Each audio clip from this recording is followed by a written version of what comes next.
হতে চায়।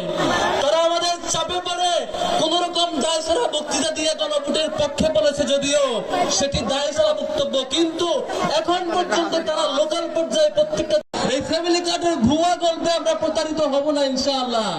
সম্মানিত বন্ধুগণ, বিএনপি গত কিছুদিন ধরে আওয়ামী লীগের মতো গুজব দলে পরিণত হয়েছে, যেটা জুলাইয়ের সময় 5 আগস্ট পর্যন্ত প্রতিদিন তারা গুজব ছড়াতো।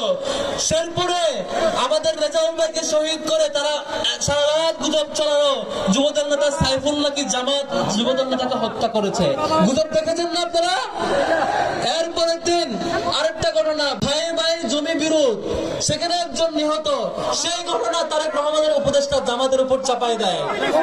এই গুজবের ধারাবাহিকতা 12 তারিখ পর্যন্ত চলবে। আমরা এই গুজবের চূড়ান্ত জবাব 12 তারিখ দেব ইনশাআল্লাহ। সম্মানিত বন্ধুগণ, শেষ করব সর্বশেষ কথা দিয়ে। আমরা স্বপ্ন দেখেছিলাম এই জুলাইয়ের শহীদদের যে বিনিময়, সেই বিনিময় স্বরূপ আমরা জুলাই সনদটাকে পাবো। আমরা আগামীতে বাংলাদেশে কখনো ফ্যাসিবাদ দেখতে পাবো না, কিন্তু একটা দল তারা আবারও ফ্যাসিবাদ হতে চায়। তারা আমাদের চাপে পড়ে কোন রকম দায় ছাড়া বক্তৃতা দিয়ে গণভোটের পক্ষে বলেছে, যদিও সেটি দায় ছাড়া বক্তব্য, কিন্তু এখন পর্যন্ত তারা লোকাল পর্যায়ে প্রত্যেকটা